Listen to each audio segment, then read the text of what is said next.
I'd bring those chairs as well because it's Summerslam. It's going to be Edge and Christian against the Hardys, against the Dudleys. What? In a TLC match. What? TLC? What? Tender Love and Care? I don't know. Tables and ladders and chairs. Oh, no. Oh, my.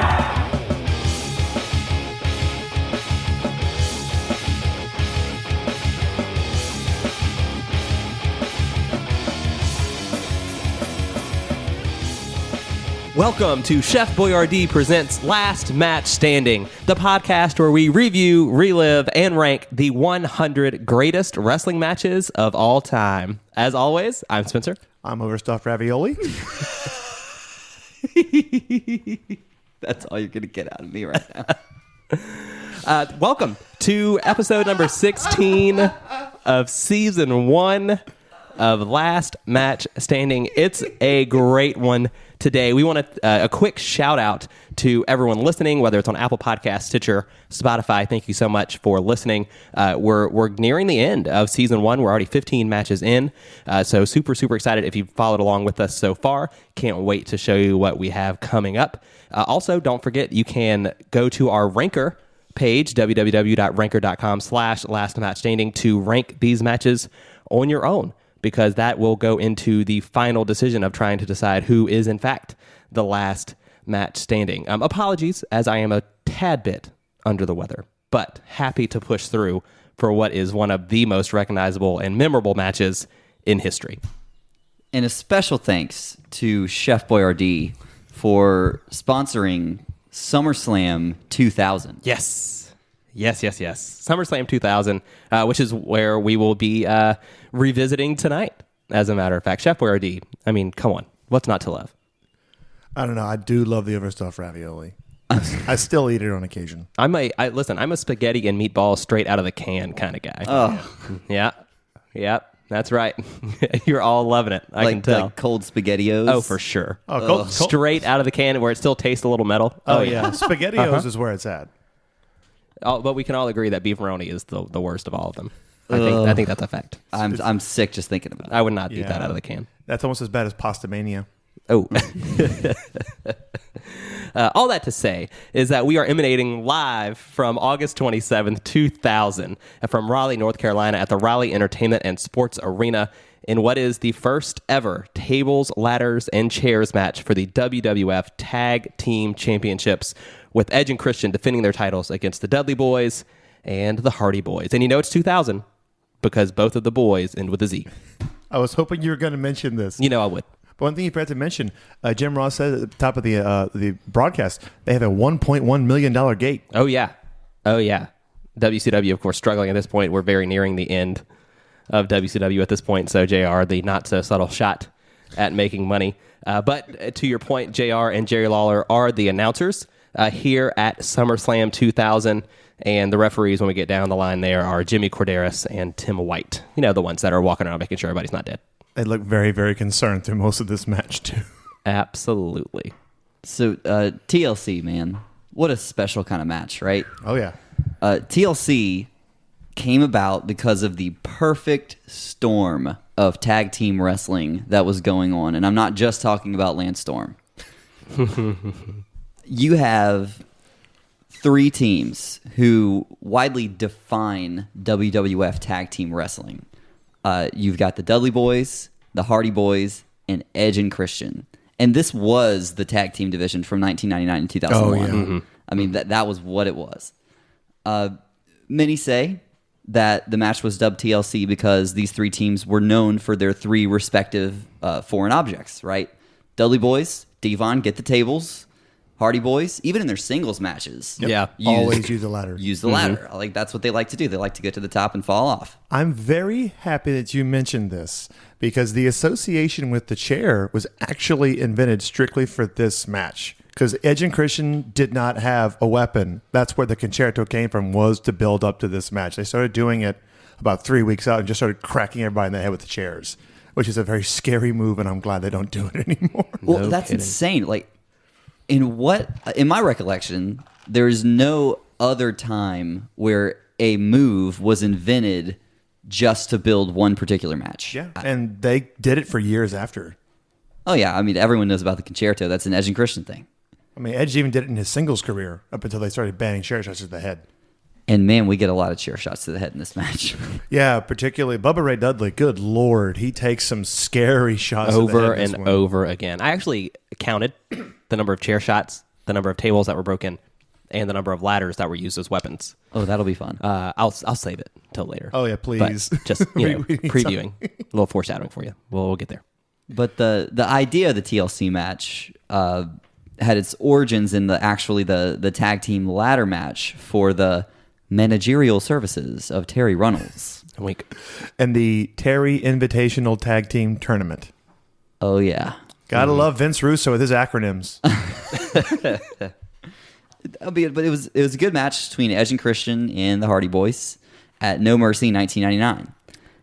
And the audience actually gives all four guys a standing ovation at the end of that match. And so when you see that you have something special, you capitalize on it, right? Yeah. That's what WWF did. That's why they were widely regarded as the top wrestling business, even though they had pretty stiff competition at the time. So the following months, the Hardy Boys would face the Dudley Boys in tag team tables matches, which had similar ovation from the crowd. Oh yeah. And so eventually the three teams were brought together in a triangle ladder match at WrestleMania 2000. And I mean, that could have been the match that we reviewed easily. Yeah, for sure. I mean, it's incredible. I just think it's funny how that match is like the proto TLC match, but they still refuse to call it that. Yeah. That's the triangle ladder match. I'm like, but there's chairs and tables. There's not nearly as many table spots as there are in this one or in TLC 2, but still, like, that was basically a TLC match. Right. Well, the first official TLC match was contested between these same three teams using the weapons that they've made famous at SummerSlam 2000. I mean, we get WrestleMania 2000 and SummerSlam 2000, several months apart. But I do feel like these two matches are pretty different. Oh, they're very, very different. And I'm so glad that everyone, this is actually a match suggestion that we got, and we threw it up on the poll with a few other match suggestions that we got recently. And this was is a close poll. Yeah, it was super close poll. I think Canadian Stampede was the one that was just behind it. But they were tied for the longest time, and I was like, oh man, what are we gonna do? Like we were talking about, we had these three, Edge and Christian, the Hardy Boys, and the Dudley Boys had this trifecta of TLC matches. The first one being recognized as a ladder match. And this is the second of the three. And it's crazy because no matter how many people I talk to, everybody has a different favorite one of the three. And it's interesting having this match go on because I don't know that all three of them are going to make it on the list. Probably not. Yeah, I mean, if I had to guess, I think the three of them, like I know we talked about how WrestleMania 2000 is different from this match, but I think the three of them combined are similar enough to where it makes sense for us just to put one of them on this list. Now, of course, that is debatable, and we are happy to discuss that. But I think as we stand right now, I don't think it would be fair to use three spots when there's so many other matches that should be considered for this list. Well, that was a similar thing we did with the Flair Steamboat thing. Yes. Because we were really nervous about putting all three of them on or just putting one on.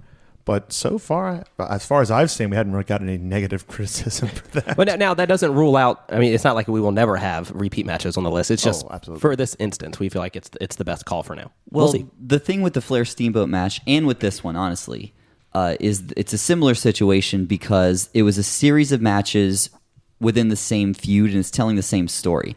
And the story is what we take into consideration. It's a great deal about what we could take into consideration for this list. Right. So understanding that those matches were a part of this overall storytelling effort, it makes me feel good about the Ric Flair Ricky Steamboat match that we picked was kind of the main part of that story, is the climax. It's also the most well-received one. I think that was the best one to do. And a lot of people consider this to be the best of the three. Mm-hmm. Personally, I would have gone with the climax being TLC 2. But it's an arguable point, and this was the match that was recommended. So out of respect for the listeners and the poll, this is what we're throwing up there. I also think it's interesting that because like less than a month after TLC 2, we get TLC 3 on SmackDown. Right, and they throw And they in added Chris another Benoit tank. and Kurt Angle. Yeah, which is really weird.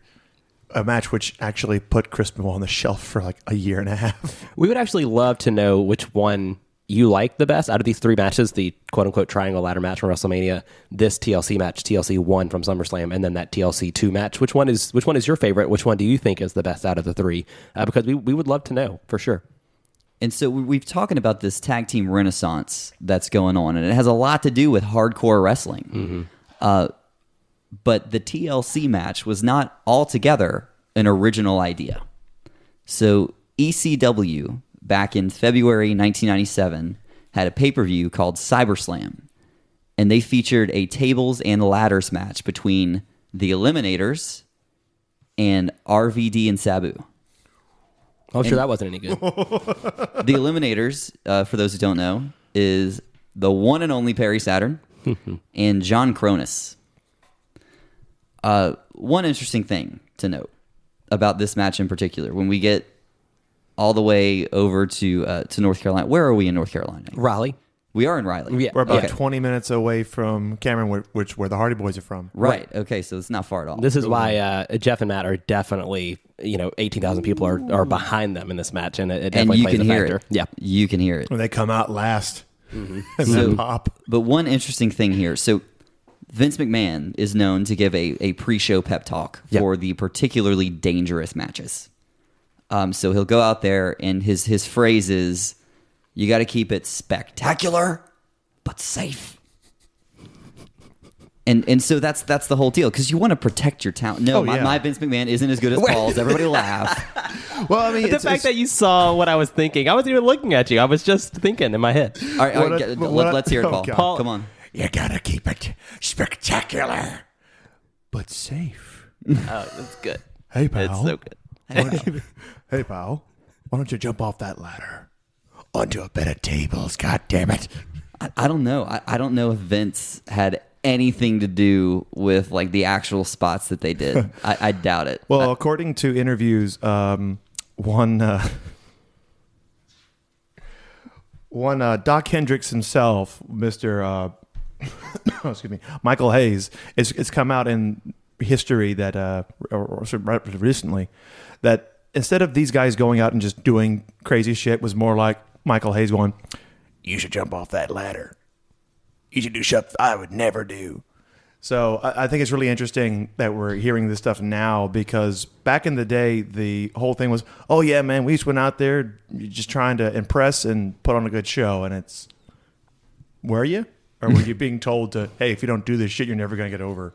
Well, they got over. Yeah, it worked. I mean, it worked, but half these men can't walk. So Vince was usually the one to go out there and give the pep talk for the dangerous matches, but for this show, Shane McMahon was the one to give the spectacular but safe Oh, talk. yeah. And so he talked to the 6 guys who were involved in this tag team match, because obviously they were going to do some really insane Oh, yeah. spots. But the ironic part is that Shane McMahon himself He took a 50-foot drop that night. took the first 50-foot drop of his career. Ooh, and it's scary if you go back and rewatch that. It's terrifying. Oh, it's- like yeah, it you is. should just look at Steve Blackman's face after he falls. He's like so guilty. Like He's like, "Oh shit, I just killed the boss's son," and then he just throws his arms up and he just jumps off too. Maybe that'll He's make like- things better. It's like, fuck it. If he's dead, I might as well kill myself. But SummerSlam 2000, guys. How beautiful was that stage? Oh, that's my favorite logo for a Big Four. I love the double. Like This is the introduction of the green and blue double S. Yeah, I just love it so much. I really wish they'd bring this back. It's beautiful. I hate the SummerSlam logo now. It's just boring. But this green and blue, the double S's, it's wonderful. This set is wonderful. I really, really appreciate. I mean, this is coming from right. We had the Royal Rumble just at the beginning of this year with the taxi. So, just the and the alleyway set. Yeah, the string of really cool sets continues, and that's part of what you appreciate from sort of this 2000 to 2004 or 5. Yeah, like I mean, part about the stages. This is the 12th annual Summerslam, but it's the first one that actually feels summer themed. Because all the branding was that logo, but it was like on the beach, right? But before this, we would get like very industrial settings. It felt like a summer show now. I just thought that was interesting, especially since all the. Have either of y'all seen the commercial they ran for this show? I don't know. It's amazing. So you just see this overweight guy running on the beach, just running, and they cut to China running on the beach too. And then it cuts back to this guy. His arms are open like he's going to hug her. And then she's running with this big smile on her face. And it keeps cutting back and forth. And then she like turns into a scowl and she clotheslines. And he does the Rikishi bump. Oh, wonderful. And then she just goes, men, when are they going to learn? This Sunday, SummerSlam. That is so 90s. Oh, It's fantastic. amazing. That's so good. Not surprised at all. Well, and I think on this card, China actually has a match for the Intercontinental Championship, right? It's an intergender match. It's an a intergender She's- tag team Right, match. she's tagging with Eddie. versus Trish Stratus and Val Venus. Right, and the stipulation is no matter who pins who, whoever gets the pinfall wins the Intercontinental title. Which means Trish Stratus could have walked out of that match the Intercontinental. Exactly, yeah. Right, but since China pinned Trish, China wins the Intercontinental title. How do we feel about that? Meh. I liked it. I like that she was Intercontinental champion. I liked that China was seen as could dance with the boys because she could. Right. I think that she probably wanted to do a little bit more than they allowed her to. Oh, yeah. Interestingly enough, that's on the same card as the cat stink face match Oh, God. later on. I thought we yeah. were going to avoid talking about I that. just, it's a tale. It's two completely different things. I think It's- the biggest travesty, though, is that follows the TLC match. yeah. You get TLC, then you get thong stink face match. To be fair, It's a tale of two titties there. Oh, God. anything that followed TLC would have had a tough time, right? So I'm really not surprised at all that it's something like that. But I mean, it does speak to, in case you forgot, we were in the year 2000. There you go. But I think it's funny that if you go back and you like look up like Bleacher Report or anything about the show, they just don't talk about that. As far as they're concerned, it's this, then the main event, which I find very, very interesting. Yeah, for sure. The show opens with, nothing about this TLC match, but something worth noting. The very beginning is this opera scene. Oh, yeah, it's amazing. It's called Crimes of Passion, and it says a Freddie film by Fellini. Freddie Fellini, absolutely. And it's just basically classy Freddie Blassie sitting in a chair watching basically the story unfold between Triple H, The Rock, Kurt Angle, and Stephanie McMahon. And there are these two like ballerinas wearing the happy sad masks dancing. And then Creepy there's as hell. Oh, and it it's was real bizarre. And there's this super buff dude just like doing reps, and then he's like holding this television in front of Freddie wearing sunglasses. And then I'm there's a woman eating popcorn with a cat or a dog, I like, think. what the hell is going It's on? real weird. Like, it It's so doesn't scream good. SummerSlam at all. Like, China's running on the beach in the commercial, and then they open up with this opera thing. It was, Yeah, I it's so understand weird. because it was a very dramatic storyline with the main event with the, for the WWF title because of Rock and Angle and Triple H and all that stuff. But still super, super weird when I watched it back. Yeah, well, there was a very dramatic angle going on Yeah. around Triple H, Angle, and Stephanie McMahon.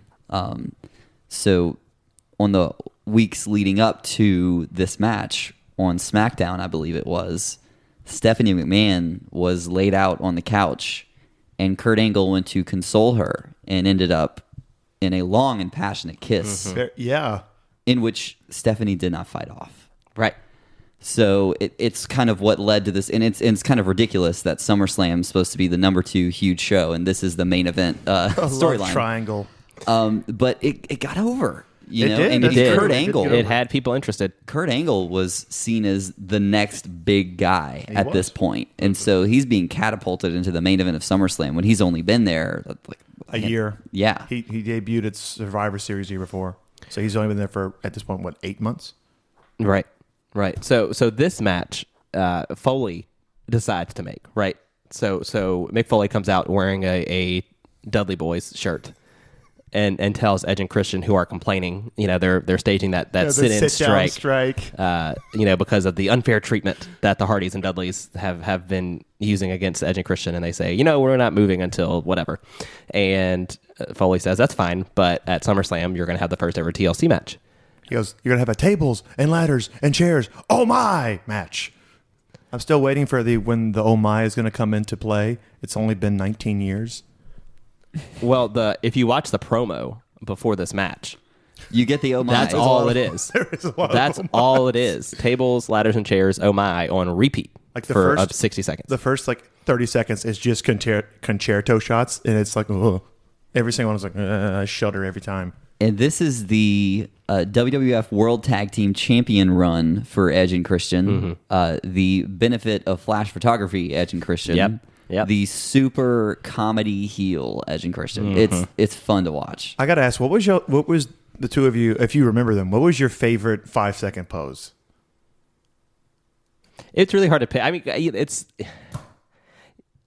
They just make ridiculous faces, every one of them. They did some amazing ones. So it's really hard to pick a favorite. I mean, I think they're all kind of fun. I don't know. The Jug Band with Kurt was pretty good. Yeah, that one was really good. They did one where they both came out. They were in Nashville, so they come out they're in Memphis, so they wear out Fat Elvis suits. Oh god, yeah, pretty good. For sure. Yeah, totally worth noting. And it wouldn't be Attitude Era without the one tasteless one where they're in Dallas and they start talking about the JFK assassination. Oh yeah, because it's Attitude Era never coming back. Lol. Well, yikes. On that note, so the match gets made. The opening promo, tables, ladders, chairs, oh my. The champs, Edge and Christian, come out first, and they're like, oh, those are our belts up there. This is not fair. They're still complaining. It's 2000 again because there's sheer tops. Everybody's wearing sheer tops, it feels like. Beautiful. Yeah. I mean, how could the girls keep off of them? Amazing. Truly amazing. The Dudleys enter next, and then the big pop for your nearly hometown boys, the Hardy Boys. I do say I'm very thankful that Bubba Ray Dudley was not wearing a sheer top. No, he's wearing a shirt, and then he's wearing his camo vest over the shirt. And the Dudleys are wearing their stuff, yeah. Their Dudley camos. You see them wear camo all the time, but whenever I think of the Dudleys, this is the attire that I think of. Mm-hmm. When I was a kid, I specifically went out and bought a pair of pants and a vest to wear because I wanted to be Bubba Ray for Halloween. Oh, nice. There you go. Oh, that's fantastic. If you are dressing up as any wrestling character for Halloween this year, we want to see pics. Send it to us on Twitter at LastMatchCast. That would be a lot of fun. That would be a lot of fun. Yeah, we'll post ours. As many of our matches do on this list, it starts instantly. Oh, the Hardys don't even get the introduction. They just run into the ring and then they just start trading blows. And it takes count 'em, 2 whole seconds before chairs are introduced into this match, because Edge and Christian were outside of the ring, and as soon as the Hardys start attacking the Dudleys, Edge and Christian come in with the chairs. Just throw a chair at Bubba's head immediately. And we have exactly. They throw it at Bubba's head. The Hardys set up the poetry in motion. Matt gets on his knees. Jeff goes to spring at Bubba in the corner, and he gets a chair shot to the head. So there were 9 chair shots in the first 26 seconds of this match. It's unprotected. Ridiculous. Yeah. I mean, not all of them were to the head, but the ones that were completely and utterly unprotected. I want to point out, the people taking the chair shots like that was Bubba Ray and Devon. They were not afraid to take those chair shots. Edge would usually get his hands up. Christian would take them, but you don't really see the Hardy Boys taking so many unprotected chair shots. Well, it's interesting to me that the chairs and the ladders are introduced very early. Mm-hmm. And the crowds, once they see the chairs and the ladders, immediately chant, "We want tables." Right. It's nothing good enough for you people. I just think it's funny because it's at 2 minutes and they're chanting for tables. They don't get tables. They get ladders. Yeah. Instantly. King calls Edge and Christian the chairman of the WWF, which makes me laugh. It made me pop too. Yeah. King. He's king. But instantly, these ladders come into the ring after the chair shots, and we get... It's like this just didn't wait there's like I think a wrestling move in this match. I don't know, but there's one wrestling move. It's the Bubba Bomb off the ladder. Right. Oh. Right, it's a Bubba Bomb off the ladder. Edge does a double Russian leg sweep off the ladder. Which, why have we never seen that since? And it feels like it's amazing. But they basically just take turns climbing up the ladder and getting thrown off in the beginning of this match. And So- go ahead. You mentioned the Bubba Bomb off the ladder. It looked crazy good. Oh, it's perfect. And then we get a great line from Jerry. Not even going to say what that could do to your hammer. Never mind. And I'm like, oh, please continue, Jerry. I really want to know what you have to say there. That's good. Oh, but as that's going on, like on the other side of the ring, because there's a lot of action happening at one time, the Hardy Boys set up to do the seesaw ladder spot. Edge says, no, you're not doing that, and throws Jeff into the ladder. And when that ladder cracks up, it hits Matt Hardy in the side of his head, and he immediately rolls to the outside and has an EMT and both referees checking to make sure he's okay. And if you recall, this is the Joey Mercury spot from Armageddon. I was going to say, and somewhere Joey Mercury is crying in his bathroom. That moment, like the Joey Mercury moment, it's just one of the grossest things I've ever seen in a wrestling ring. Like, it's just the worst. So to see it here, obviously 6 years before or whatever it was, it is it's that moment when you see Matt get hit, because you know what happens later with a spot like that. But this gives me one of my favorite JR trademark lines when this happens, because JR says, "Where the hell do you learn to fall off a damn ladder without hurting yourself? You don't. You don't learn." I was just counting down to when somebody mentions that.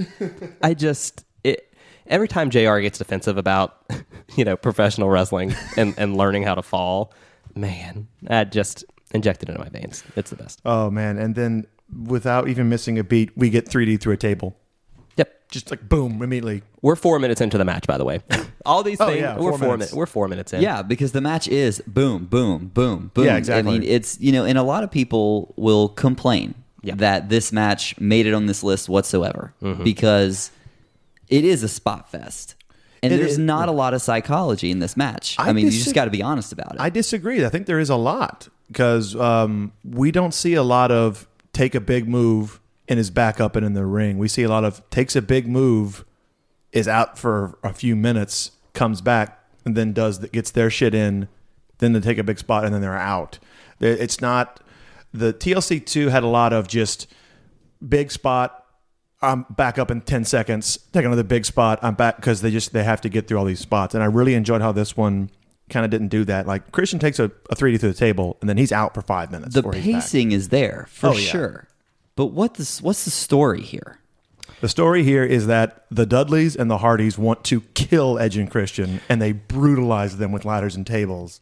Bubba literally says after the 3D to Christian, "Devon, let's kill them." Let's that's kill what he them. says in the ring. Devon, let's kill them. And that's when they go set up the 4 tables outside the ring. When I watched it, a table fort. But that looks like fun. But Landon, I think you're right. And the argument for this, and we'll kind of get into this when we rank it, really, but the argument about this match is, yes, it is a spot fest from bell to bell, and there's not so much of a story that really unfolds during this match. It's and even building up to this match, it's just these 3 guys, they are the tag division, and they bring their weapons all kind of together, but there's no real. What are they really fighting for? And yes, the tag team titles. I understand that. And yes, the tag titles meant something. But at one point through the match, about halfway through, King says... I forgot this for the titles. Right, I had almost forgotten about those titles up there because they show the belts. Because you don't think about it because you're so focused on what the hell are you going to do next. Well, for the first 10 minutes, nobody even tries to grab the belts. They're just trying to brutalize each other. It's not until... we get some crazy shit happens. Like Jeff does a swanton off the 20-foot ladder, misses Bubba, kills himself to go through 2 tables. Right, and that's where JR says, 2 tables broken and a man's body broken in half. And then Bubba is going up to grab. The first attempt to grab the belts is Bubba. Once again, the 20-foot ladder. He was about to touch them. Edge and Christian pop up and throw him off the ladders, and he cascades through all 4 tables.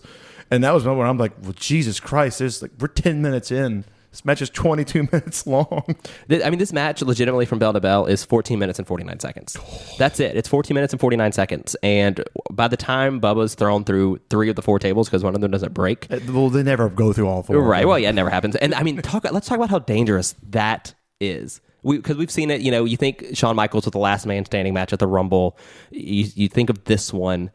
How and you see Bubba when he's setting that ladder up for that spot, he's watching and he's looking outside the ring and he's kind of measuring where the table is, because if that spot goes wrong, oh yeah, he's seriously hurt.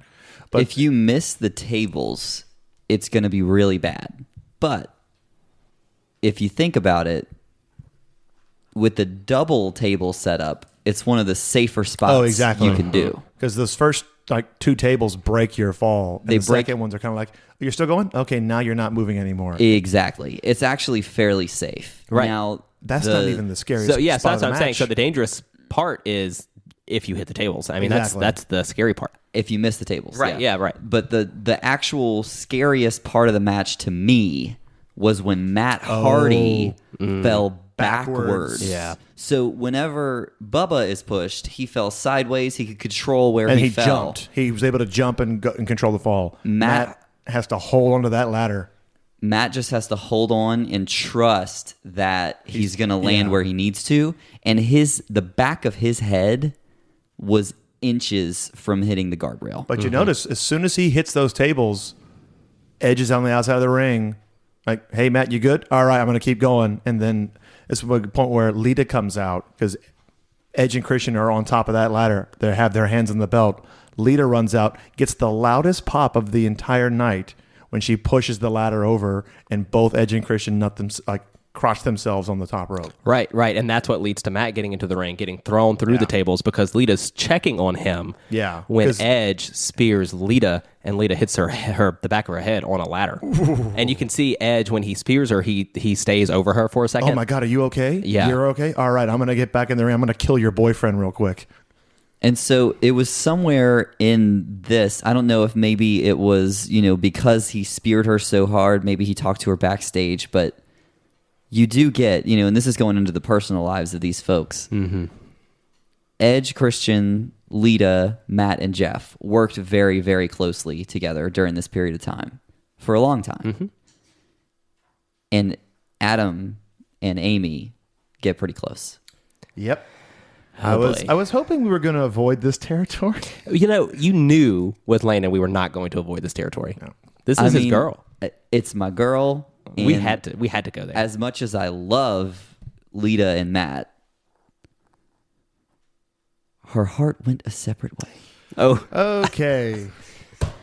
just So, yeah, about those chair shots. So, but no, FYI, okay. for those of you listening, you did not get the pleasure of seeing Landon's wife, Hope, of course, our social media queen, our game manager, give Landon the best look ever. So, just and now. I'm talking Actually, like Greta the romance, Thunberg levels according- of death stares. According to Lita's book, the romance actually sparked whenever Edge mentioned. Well, I don't know if this is when the romance sparked, but I do know that Lita was wearing her thong out of her pants because it was a recommendation from Edge. He said, "You know what? I like how that looks. You should wear it like that." And so she did. That was her look for like 2000 to about 03. It sure was. Yeah, the whale tail, as they Just call saying. it. Landon, how old were you at that point? Just saying. Oh, it's like 14. Okay, well, that's something. Wait, in 04 or, or in Yeah. 2000? When I read the book. Yeah. Oh, Yeah. okay. But so, knowing all of that, knowing what happens after all of that, it's super interesting seeing this happen. Seeing the spear. Yeah, and Lita then checking thinking- on Matt, and Yeah. then Edge spearing, and Edge checking on Lita. It's super, super interesting. That's a good point. But this is like right when that happens, when Lita gets speared, we get our only Wile E. Coyote moment of the match, the cam from above the I title love that belts. shot, and it makes Matt's fall look even more scary. 'Cause you're Right. like, oh my God. Because you remember, he's on a 20-foot ladder, and the ring is about 4 feet off the ground. It's sort of confusing to me. Why would they take the extra time and money and effort to put a camera there and use it once? Because wrestling. It was confusing. They get pretty good at using it the further these ladder matches go, right? But here, My it is just favorite, not my worth it. favorite use of it actually is in TLC 2 whenever Devon and Jeff are hanging from the belts. That's my favorite use of it. But speaking of that, we get that moment in this match. Yeah, that's what happened. Jeff and Devon, and I remember thinking to myself, what would happen if the belts just fell? Yeah. Well, I guess Jeff Hardy and Devon Dudley would be your new tag team champions. Well, when they're holding on? Are they holding on to the belts or they're holding on to the truss? Yeah, that the But belts are. but on. at 17, they hold onto the actual belts. Yeah. And I just remember thinking when I saw this, I'm like, the Hardley boys. The Hardley boy. I'm in. I'm so in. Sign me up. They'd be like, Jeff. They go, what? Get the ladders. Oh my God. The Hardley boys. The Hardley That's boys. Hardley boys. That's pretty good. Sounds. Another moment in this match that was kind of confusing for me. There was a lot going on, and I've seen this. It's not just in this match where you've got two ladders set up next to each other, which I mean, the ladders are obviously gimmick ladders, right? I mean, I think JR calls them painter's ladders, Yeah, those are not painter's ladders. because they're so tall. Yeah. But no, they're runged on both sides, which no ladder is ever that way. No. But you get them set up side by side. Just like, okay, why? Oh, so four people can go up there and beat each other. exactly. Okay, Right. But then when there's not a ton of people in the ring, it's just Christian. Christian decides, it would be a great idea to split the ladders. So he's got one leg on one ladder, one leg on the other ladder. Yeah. In what universe is this a good idea? Oh man. In Christian's, well, you know, it'd be really awesome if I climbed two ladders at once. Ladders rule. Okay, I just want to make this point really quickly since we're talking about ladders, and this is not a match that's going to make the list, but Shawn Michaels and Vince McMahon at WrestleMania 22. I don't know. I would love to talk about that match. I love that match because it's super fun. It's my favorite Vince McMahon match. But yeah, that's for sure. But JR, when I think about, JR uses the, body's broken in half in this match, talking about Jeff Hardy, and he says a couple really good lines. But my favorite JR ladder match call ever is when Shawn Michaels gets the table out against Vince at WrestleMania 22, and JR says, "Welcome to Home Depot. McMahon is bleeding." I just love, but I will say, I don't even. What the hell is the best? I would love to walk into Home Depot and have my greeter say, "Welcome to Home Depot. McMahon is bleeding in aisle 4." but on the I know. point, I'd go to aisle 4. I would too. But before we get away from that match real quick, Chris Jericho spoke of that match, and he pointed something out that I never thought of, but I've seen that match 100 times. Vince is laying in that trash can on that table for a long time before Shawn jumps off the 20-foot ladder. Because you remember, he pulls out like the 10-foot ladder, not good enough. Then he Right. pulls the 20-foot ladder. Oh, man. And he goes all the way to the very, very top and does the crotch chop. It's a you- good 45 seconds. Could you imagine how stressful that must be, knowing yeah. you're about to get... Oh, that's pretty much what Jericho said. He can imagine Vince just kind of laying in the trash and going, okay. Oh, God, it hit me.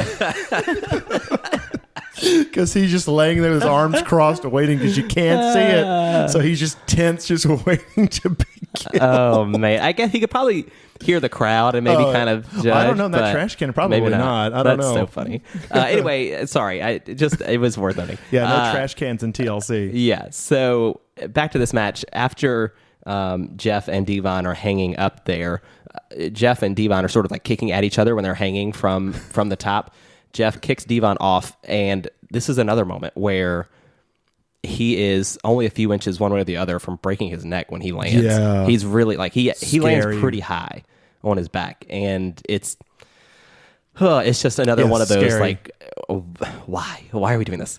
Then Yeah, I had a couple of why are we doing this moments, like particularly with the Hardys. They just go so crazy with the ladders during this match. Yeah. So earlier, like we get the Matt does the extreme leg drop, and then Jeff does the leapfrog leg drop. right, and I'm just like, my spine is killing me just watching. Oh them. yeah, well, you watch both of them when they hit. It's like, oh god! Like when Jeff hits, he rolls out of the ring. It's like, fuck.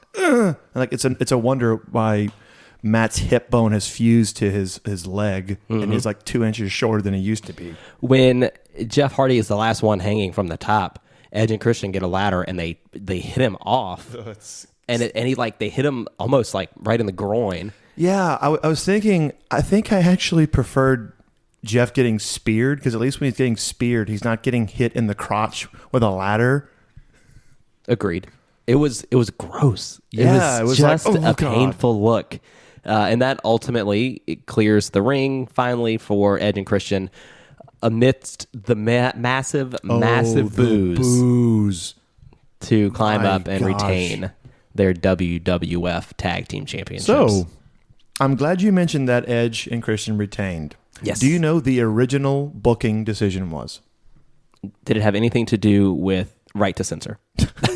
No. Sadly, they did not want to ban this sick filth. So initially, when it was established, okay, we're going to do this trio tag team match in Riley, well, it only makes sense that the hometown boys, the Hardys, are going to win. Well, Vince got cold feet. He didn't want to take the belts off Edge and Christian because, he doesn't do that at Hell in a Cell every year. But anyway, yeah, like literally 2 weeks before, he gets cold feet and doesn't want the title to change hands.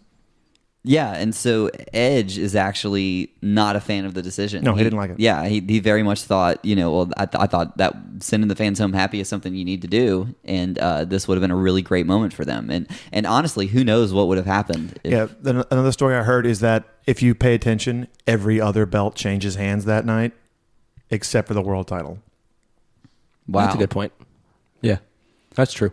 I do like that we got in this match the classic, if you set up the table, you go through the table. Yeah. Yeah. It's very much at play in this one. I mean, I would feel a lot more comfortable going through the table fortress if I set it up. You're right about that. That's a good point. That's a real good point. But, this is the match Edge and Christian end up actually retaining. They would whether go on to lose the titles the next month in Philly, but Yeah. I feel like they should have lost it here. And at the end of this match, when basically you're watching everyone limp their way back up the ramp, JR says, well, these 6 young studs put their careers on the line for everybody watching around the world here tonight, and somehow, some way, the biggest crybabies in the match, Edge and Christian, retain their tag team titles. And they were. And that's one of the most fun parts of the Edge and Christian gimmick, particularly Christian, was such an amazing crybaby. Like, anytime he lost anything, he would throw a temper tantrum in the middle of the ring. And It's amazing. He throws a temper tantrum after he gets the Bubba Bomb, so I'm not surprised. He does. by that. He starts slapping the mat and jumping up and down. so, you mentioned these are 6 young studs. Mm-hmm. And there's one person who was involved in this match who definitely, you could say, considered them studs. Yeah. And that would be Tim White. Yeah. Tim White helped carry Christian back. Mm-hmm. And, I got to say that those sheer shirts must do wonders, because Tim White was feeling up Christian the whole time. He was just like, you okay, buddy? Like, you all right? Like, like, you need to go back and watch this. But you got to remember, he's drenched in sweat, and those mesh shirts are not going to adhere at all. They're going to move. Yeah, So, that's yeah. a real good point. Yeah. That's a real good point. So Matt Hardy was asked in 2017, after they came back after a long absence from the WWE, he was asked about the trilogy of tag team ladder matches and what he thought. He said he liked the first tag team ladder match, and he liked the first TLC match, which we just talked about here. The first TLC match was actually a triple threat ladder match at WrestleMania 2000. It was a great match. It was a spectacle. But looking back, because he's older, there were a lot of things that bothered him. There wasn't really psychology in that match. They were young, they were really young. It was their first WrestleMania, and they went out there. And what was interesting about the WrestleMania 2000 match was essentially Vince said, don't worry about time. Timing's not an issue. We know you guys are going to do a ton of crazy things. Don't rush it. That doesn't happen.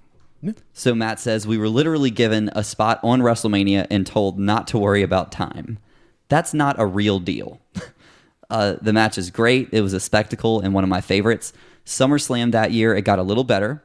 I thought it was strong storytelling wise and from a psychology standpoint. And then I thought WrestleMania 17 was even better because they thought it continued to improve and we kept evolving and getting better every year. And so, hey, if Matt Hardy thought WrestleMania 17 was the best, Well, he must have had his grapes that morning. Yeah. Bully Ray, Bubba, right? He tweeted just a month or two ago, right? We've hit the 19-year anniversary since this match happened, and on that day, Bubba Ray tweeted, 19 years ago at SummerSlam, the six of us took the brass ring and shattered the glass ceiling. Happy 19th anniversary to my brothers, and thanks to every fan who has shown appreciation for our hard work. Then, now, forever. I'm sorry. You have to know that they are proud of things like this. I mean, this is an era that is gone. Things like this will not happen again. For the right reasons, mind you, like for safety, like they shouldn't happen again. With all these unprotected chair shots, and There's a lot of them. yeah, and yes, we have crazy ladder matches now, and they do crazy things, but there's a lot more sort of precautions in place that help some of these things go. But for being August in the year 2000, this is just as wild as it gets, and they are. I mean, there's a reason why they are the three winningest tag teams in WWF history. Oh yeah, I mean, I'll never forget when Dudley Boyz were in TNA, and when they came out, their graphic didn't say Team 3D; it said like 23-time world champion tag teams because they've won that many. And I'm like, good Lord, so many. So, favorite moments, guys. What'd y'all think? Well, we actually breezed over it, but my favorite moment is what I called the Edge and Christian ladder sandwich. Ooh, yeah, That was a good There is spot. a great That was moment good. because we just breezed over. I'm just gonna. I'll talk about it later. But what I'm mentioning is at one point, Matt Hardy he breaks the rungs because he couldn't get it to work properly. He puts Edge sandwiched on a ladder and then slams the ladder on him 3 times. Then Christian is on the top rope and he's going to stop it. Matt runs over and hits him right in the balls and then throws him on top of Edge. So Edge is a ladder sandwich, but Christian makes it an Edge and Christian ladder sandwich. that's a great moment.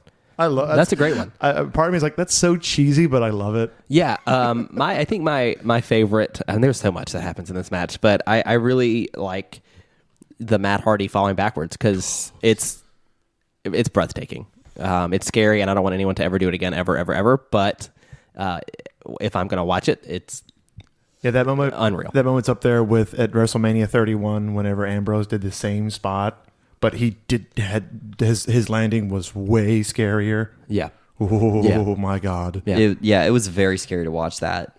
My favorite moment, we didn't talk about it, but it's actually a moment where JR mentions, Bubba Ray Dudley is like really amped up for Devon getting the tables, and JR says, Bubba feels some wood coming on. You see, when I say was that. a kid, when I was 10 years old, because I watched this show live, when I was 10 years old, I didn't know that the Dudleys getting wood was a euphemism for erections. So I would run around school at Fantastic. lunchtime. I love this. At the table going, look, we're all going to get wood today. Children watch this show, damn it. That's fantastic. And I know we mentioned them a lot, but I just love them so much. The AE podcast, they played a joke once, said, go back and watch one of these matches and just swap out the word wood for erection. Bubba Ray getting an You'll have a lot of erection. fun. Bubba and Devon are going to go get erections now. So in case you forgot, I did tally up, right? Erections are thicker than water. Well, it's up there with when at the first ever tag team tables match at Royal Rumble when he said there's going to be some erection destruction tonight. Sorry, go ahead. No, I mean, you're more than welcome to continue. I'm enjoying it. There were 14 chair shots in this match. There were 8 tables that were broken, and there were 14 moments where ladders were used as a weapon. Jeez. Are you saying there were 8 broken erections in this match? That is what I'm saying. That is what That's I'm saying. amazing because there's only 6 men in the match. So for 14, the referees. For 14... There were two referees. Yeah. For there's an argument that King could be involved in that, but that's another time. King did have his shirt off for the whole pay-per-view. He did. Well, not the whole pay-per-view. He had a match with Taz earlier in the night, so after that he took his shirt off. But Jerry's shirt was just another victim. Nice. 14 minutes and 49 seconds. That's how long this match went. And so you have basically a chair shot and a ladder moment once a minute. And Oh my gosh, you did the math. yeah, I mean it's yeah, and 8 tables in 14 and a half minutes. So it's this match is a masterpiece in brutality. Oh, I agree. From bell to bell. I think the only wrestling move that was not done off a ladder or through a table or with a chair, I think Bubba did a DDT in the middle of the ring. Matt does a twist of fate. Oh, that's right. Twist In of the middle fate. of the ring, no chair, no ladder, no table. That I think There's two. those are the only two besides some right hands, maybe. Yeah, that I guess the that they spear, but that's on the outside, and Lita hits the ladder. ladder, So I yeah. wouldn't have got that. So we have to rank it. Before we rank it, you Yes. did the math. I did some math of my own. Did you?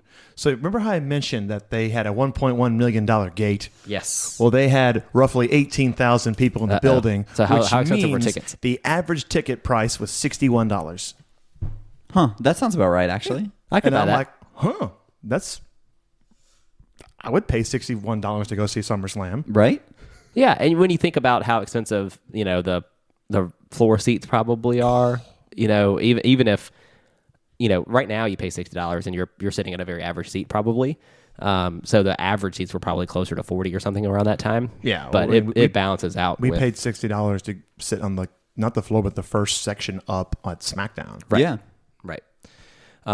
Interesting. Yeah. Good math. Yeah. That's good. But there are two different types of wrestling fans when it comes to this match. They're the type that will put this at number one, and they're a type that will wish that we did not at all review it,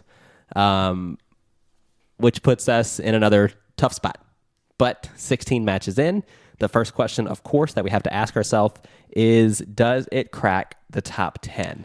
Which, if you listened last week, you will know that number 10 currently is Kurt Angle and The Undertaker from No Way Out 2006. Or as I've called that match, Gruntomania. Yes. So, does this beat that? Does this crack our top 10?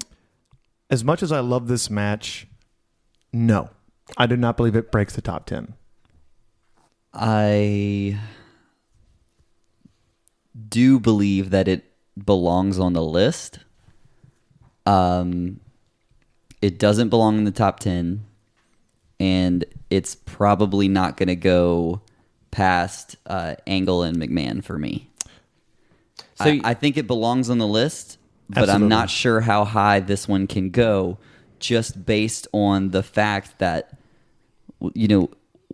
what character building do we get here? What story do we get here?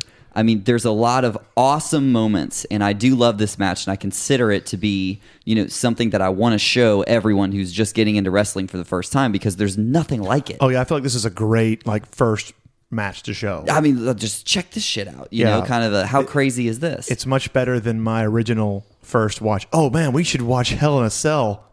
right. That's a terrible first match because I showed my friends King of 398 and they just didn't want to watch wrestling anymore. And so it's a fun match. I believe, I'm glad that it's on our greatest 100 list. I'm glad it was recommended. I'm glad it won. For me, it's number 16. That's a little bit surprising to me for some reason. I don't know why. I agree with him on that one. I would put it at the bottom because I love this. It's glorious. We've heard that this is like car crash demolition derby booking. It's a spectacle. It's amazing. But the only real character development you get in this match is, Jesus Christ, Edge and Christian, they always win, right?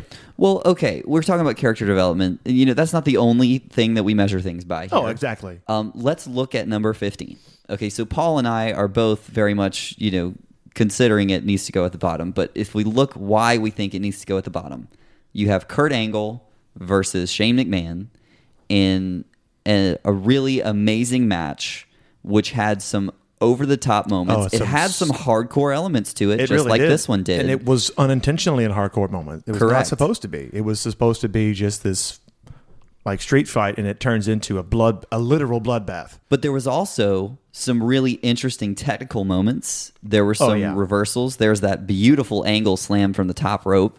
I think it's all around a smarter and a more interesting match than TLC. So I have to put agree with TLC that. at the bottom. Spencer, you haven't shared your thoughts yet. Well, something I would like to mention is that if it wasn't for this match, years later we wouldn't get WeLC. That's actually a really good match. So it's And a got to be good number point. one. That's the point I'm getting to. No, I mean, truthfully, I don't think you guys are wrong. It's a spot fest, and It is. And I, for one, look at our number one match on the list: Triple H, Shawn Michaels. Why is that number one? Because it is story the whole time, and it's got you sitting on the edge of your seat the entire time because you have something to root for, and you have interest, and there's characters and things. And yes, this match has characters, and you have something to root for. I understand that, but it's a very different thing. It's hard for me to put a match high on a list of the 100 greatest wrestling matches of all time that didn't have any wrestling moves. There's 3. Exactly. I think it's great, and I think it's required viewing. I think that everyone should see this match. But I think I don't think it doesn't crack the top 10. In what world would this go over the Royal Rumble in 1992? Oh, hell no. Right? Awesome and Tanaka. There's some really great wrestling in that they match. they actually wrestle. DIY Revival, wonderful wrestling in that match. Cactus Jack Triple H is brutal, but tells a compelling story. Exactly. The And whole they time. wrestle. And they wrestle. Kurt Angle, Shane McMahon. I'm back and forth because I kind of put these two somewhere in the same boat because it really does end up being just as brutal. But you're right. Kurt and Shane definitely do some wrestling that helps build the match, especially in the first half of it. Oh, exactly. Whenever Shane starts like stiffing Kurt to piss him off, so he actually sees how good of a wrestler he is. Yeah, I'm okay with this at 16. You don't get that in this match. Yeah, I'm okay with this at 16, and it's not taking away anything at all from these 6 guys that really, like Bubba Ray said, that kind of shattered the glass ceiling and Oh yeah. and grabbed that brass ring, and I totally am appreciative for it. Oh yeah, exactly. It is one of the greatest moments in wrestling ever, and that's not just WWF. Like it's that crazy and that insane. Just this series of matches in general. Oh yeah, and this is a match that has been emulated 1,000 times. Right. And I don't think that's hyperbole. I legitimately feel like they've tried to, not just them, everyone has tried to do this in the last 19 years to the point where I don't even want to watch TLC matches anymore because it's this, what can you possibly do? Yeah. So when they did this, everything they did was groundbreaking. Now it's standard. So there is another tag team ladder match that I feel will definitely end up on this list, and it involves the Usos, the New Day, and Lucha House Party, or was it Lucha Dragons? Lucha Dragons at that point. But that one I would argue does not emulate this one. They do no, some not very at all. unique things, and so there. But I don't think we get that match without TLC. Yeah. I agree. Without Edge and Christian, Matt and Jeff Hardy, and the Dudley Boyz showing that tag team wrestling can be more than just your basic tag you're in, tag you're out Exactly. kind of deal. These guys are masters of tag team wrestling, and like Paul said, there's a reason that they're the winningest 3 tag teams in wrestling history. I mean, these guys were over just by their interests alone. And can we mention Dudley Boyz?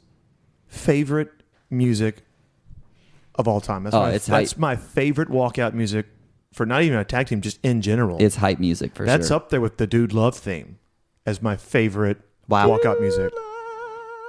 Dude Love has the greatest entrance music and the greatest entrance video. If you have not watched it, you need to go to YouTube right now and just type out Dude Love Titantron. It is amazing. So we're in agreement. Number 16. 16. Yeah. Okay. How about that? I'm okay with it. Yeah. I guess only the third time we've been unanimous. And that doesn't mean that it's going to stay the last match on the list, right? Oh, by no means. We have a lot more to go. So Oh, yeah. I'm confident this match will probably end up being in like the top 50. I don't know. I'm not. I don't know. There's a lot of really great wrestling matches we have Top not 60? talked about yet. This for me feels in the 80ish range, Oh, it's got to at least crack at the 70s. but we'll see. like we'll 70, see. like 75 or 76. Well, I feel like I got to be the villain here for a second. Nope. Because I could see this as number 100, honestly. wow. It's Spencer. I think Spencer said it all. It's like there's no wrestling in this match. There- it's a great there match. is. It's Like- a great match and it's a lot of fun. And should it be on the list? Yes. Maybe at 100. I don't think this would be 100. But we'll see. We're not there yet. Speaking of Hitman, we did want to mention there was one correction or addition, I guess we should say. It's more of an addition than a correction. So, But it's appreciated nonetheless. yeah, during the Undertaker Kurt match, I made several comments alluding to the fact of why the fuck is this at No Way Out and not at Mania? Well, Podcast Hitman hit me up on Twitter and basically said, well, in no uncertain terms, this was originally supposed to be the WrestleMania match, but Kurt Angle did not want to break the streak to respect the Undertaker, and that is a very classy move by him. Unfortunately, Undertaker suffered a minor injury wrestling Mark Henry, so fuck you, Kurt. I still love you. And Blame him for this. I'm going to blame him. He broke my heart. He's still my favorite wrestler, though. He did break your heart. He did. But he had a hell of a match at WrestleMania with yeah. Randy and Ray. That was a fun match. It was short and sweet, but it did the job. So yeah, thanks to Podcast Hitman for that info. We certainly appreciate it. We appreciate the match suggestions that made the poll this week. We appreciate that this match won, which was really, really fun to relive with you guys. If you have more match suggestions, we are always open to them. You can find us on Twitter or Facebook at Last Match Cast. And then you can also email us if you have, something like Podcast Hitman where you want to send us a correction or an addition, just some additional thoughts for a match. If you disagreed with how we ranked it, totally fine. Or if you have additional match suggestions, you can email us at lastmatchstanding@gmail.com. And we put it at number 16. Where would you put it? We want to know. Put it on ranker.com/lastmatchstanding to rank this match wherever you'd like in our list of 16 so far. But 16 down, 84 to go of the greatest 100 wrestling matches of all time. Season 1 winding down. So really interested to see the last couple of matches that make Season 1 before we come back with some bigger and better things in Season 2. Yeah. And you better believe when we come back for Season 2, we're going to start very, very big. I'm talking like top 3 contender matches. Like WLC big. Like Oh, those yeah, are the types of exactly. matches that we're going to. Or would you say we all see small? Oh. Yeah. All right. Until then, it was a pleasure as always. Thanks so much for joining us. And I'm Spencer. I'm Paul. And I'm Landon. And this is The Last Match Standing.